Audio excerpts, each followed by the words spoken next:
দীর্ঘ একটা সংগ্রাম ও অভিযানের মধ্যে দিয়ে রেজিনগর থানার অন্তর্গত তকিপুর হাই মাদ্রাসা ইতিমধ্যেই সায়েন্স ও আর্টস দুটি বিভাগ নিয়ে মাধ্যমিক থেকে উচ্চ মাধ্যমিকে পদার্পণ করল।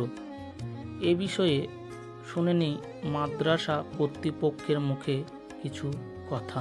দীর্ঘ অপেক্ষার অবসান। যে তকিপুর হাই মাদ্রাসা একটা সংগ্রামের মধ্যে দিয়ে চলছিল, তার অবসান ঘটলো আপনার নেতৃত্বে। এই হাই মাদ্রাসাকে আপনি মাধ্যমিক থেকে উচ্চ মাধ্যমিকে অবতীর্ণ করলেন। এ বিষয়ে আপনার কাছে দু একটি কথা আমরা জানতে চাই। 2022 সালের 6ই আগস্ট আমি এখানে যোগদান করি প্রধান শিক্ষক হিসাবে। তারপরে আমার সহকারী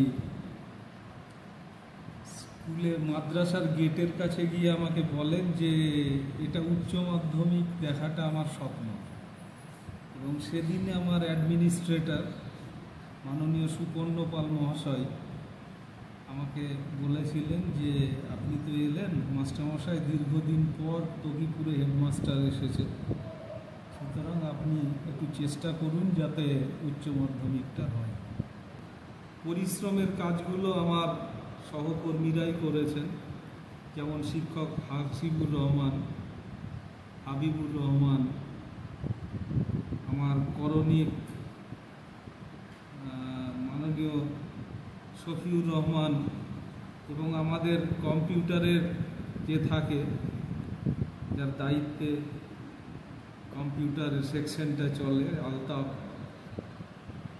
তারা সবাই মিলে দিনরাত পরিশ্রম করেছিল, এবং অন্যান্য শিক্ষকরা যে যতটা সময় পেয়েছিল সবাই সাহায্যের হাত বাড়িয়েছিল, এবং সবারই মিলিত প্রচেষ্টায় এই জিনিসটা হলো, আমাদের উচ্চ মাধ্যমিকে উন্নীত হলো।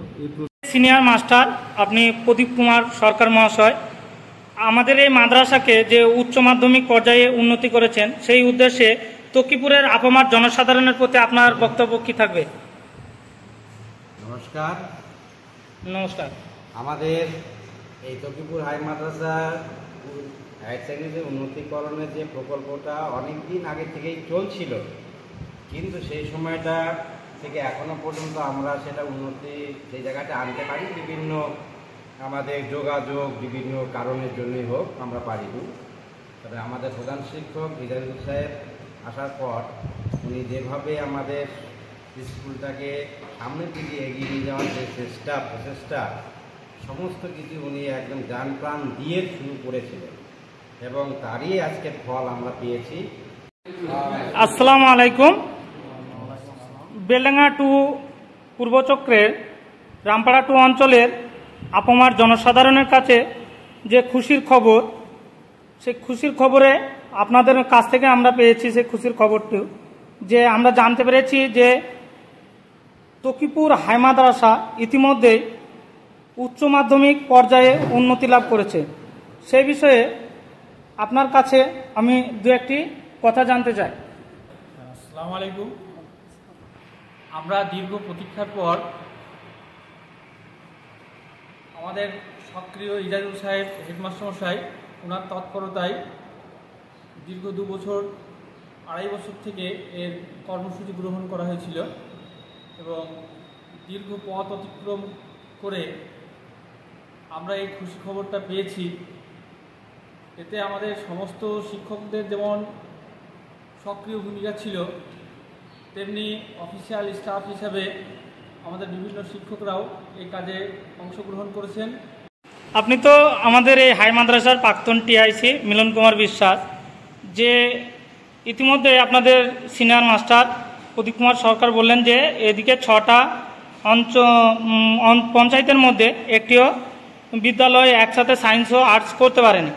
আপনার মাদ্রাসা দীর্ঘ অপেক্ষার পর যে উচ্চ মাধ্যমিকে উত্তীর্ণ হয়েছে, এই বিষয়ে আপনার বক্তব্য কী? নমস্কার, আমি মিলন বিশ্বাস। বিগত 17 বছর ধরে এখানে আমি আছি।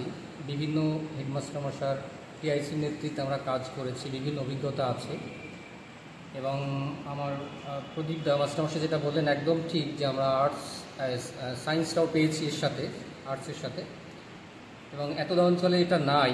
আর আসলে এর পেছনে একটা বড় ইতিহাস রয়েছে। সে 68 সালে আমাদের মাদ্রাসা প্রতিষ্ঠা হয়েছে। তখন থেকে বিভিন্ন মানুষ বিভিন্ন সময় এগুলো চেষ্টা করে গেছেন। তো আমাদের হেডমাস্টার মশাই এজাজুল সাহেব আসার পরে যে নেতৃত্ব উনি দিয়েছেন, ওনার নেতৃত্বে যেভাবে আমরা ছুটে চলেছি, আমরা ছুটির দিনে এসেও বিভিন্নভাবে কাজ করেছি, আমরা মাস্টারমশাইরা হেল্প করেছি ওনাকে। উনি যেভাবে ডেকেছেন, উদ্যোগটা উনি নিয়েছেন, আমরা অশেষ কৃতজ্ঞ ওনার প্রতি। এলাকাবাসী নিশ্চয়ই কৃতজ্ঞতা প্রকাশ করবেন ওনার প্রতি। এখানকার মানুষ সেই সুযোগ সুবিধা সারা জীবন ভোগ করবেন সেই উদ্দেশ্যে প্রকৃত শিক্ষানুরাগী মানুষ উনি, যার জন্য এসেই উনি উদ্যোগ নিয়েছেন যে কীভাবে এই মাদ্রাসাটাকে মাধ্যমিক থেকে উচ্চ মাধ্যমিকে উন্নীত করা যায়। তো সেদিক থেকে আলটিমেটলি বিভিন্ন সংগ্রামের মধ্য দিয়ে আমরা এবং সবাই মিলে সাকসেস হয়েছি।